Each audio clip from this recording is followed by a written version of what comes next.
Hello everybody! Nandito pa rin po ako sa clinic. Siguro last day ko na muna para tumanggap ng mga pasyente. Total, ano naman po mahabang bakasyon, hindi ba? Barangay election at saka undas. Ayan. Doon po sa mga nagre-request sa akin, may papakiusap po ako sa kanya. And dami pa rin pong nagre-request sa akin na kung pwede, hanapin ko yung mga alaga nilang kuting, mga alaga nilang dogs, yung aso, yung pusa na nawawala, na nakalabas.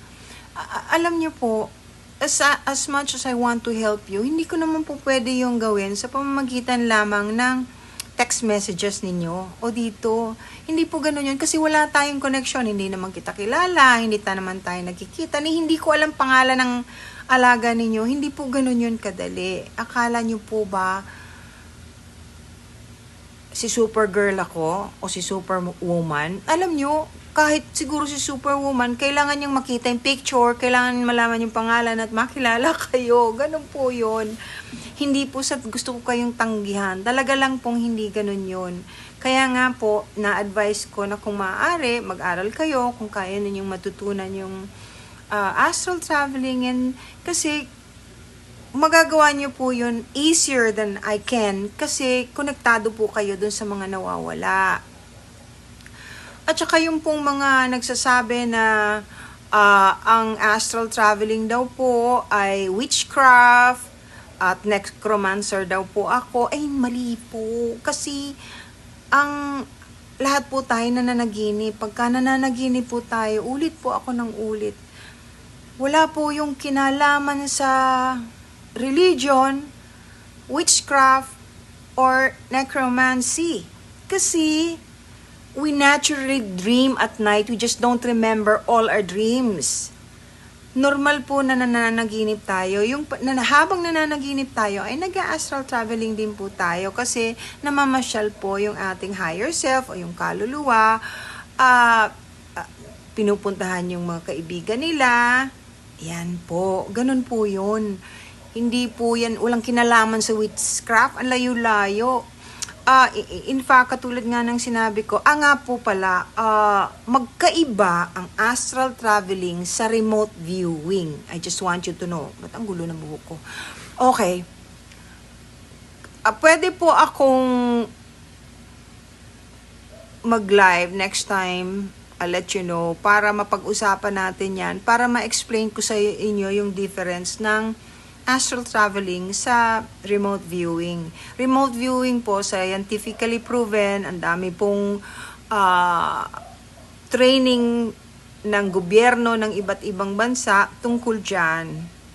Okay? You just have to be very sensitive. You have to learn how to meditate properly. And of course, it's better pagka medyo sensitive ka or may gift ka. Yun lang po. Yung akin po, lahat ng sinasabi ko sa inyo,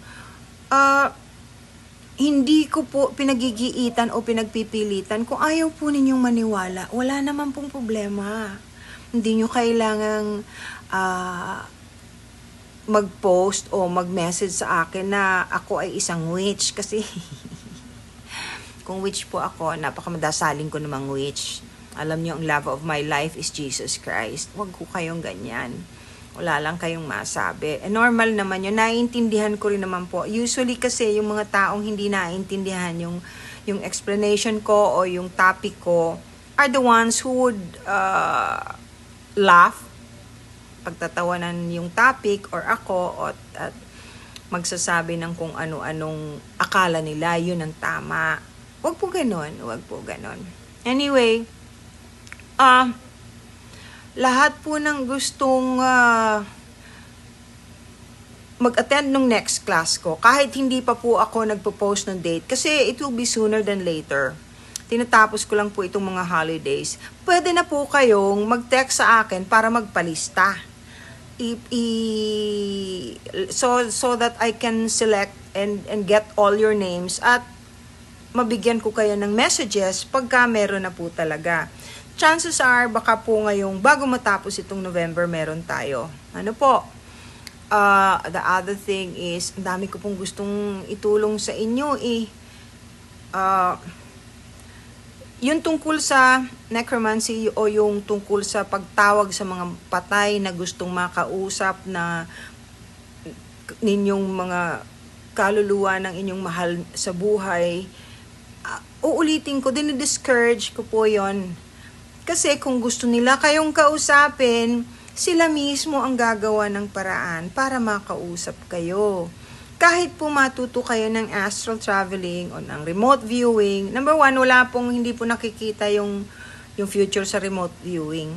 Kahit sa astral traveling. Iba po yon. Kung gusto po ninyo, regression ang gawin natin. Regression, kaya yon. Kaya po yon. And I'm a licensed clinical hypnotherapist. Ano po? Hindi ko po ini-encourage yon, kaya wag niyo pong ipagpilitan na yung mga hindi nakakaintindi na akala nila ako espiritista. Hindi po. Ngayon pag nananaginip kayo, magdasal lang kayo po bago kayo matulog. Tapos kayo ang kumausap dun sa yumao ninyong mahal sa buhay. Sabihin niyo, tulungan mo naman ako na makausap kita. Kung kaya ninyo, sana makita kita sa panaginip man lang. Kasi possible po yan. The only reason why they can't talk to you in your dreams, there are two reasons pala po. Number one, you don't remember. Kasi you're not allowed to remember everything. Kasi hindi po kaya ng ating pag-iisip. Hindi po kayang maunawaan. Number two, they don't have enough energy to be able to talk to you yet. So, the best thing you can do is to pray for them. As usual, ulitin ko po, huwag na pong manghingi ng number sa loto o sa wedding. Dahil hindi nila ibibigay yun sa inyo. Walang maibibigay at maitutulong sa inyong ganyan ang inyong mga yumaong mahal sa buhay. Alam niyo po, mahal na mahal ko mahal na mahal ko po lahat ng followers ko. Lahat po gusto kong tulungan. At mahal na mahal ko rin po yung mga hayop. Lahat ng klaseng hayop at lahat po ng puno na pinuputol, naiiyak ako. Pakiusap ko po sa inyo, uulitin ko na naman, huwag kayong mananakit ng hayop. Kung hindi ninyo kayang tulungan o pakainin, huwag niyong sasaktan. Alam niyo po, may kabayaran yan. At tandaan niyo po, ang pusa, spiritual po, ang protection na maibibigay sa inyo.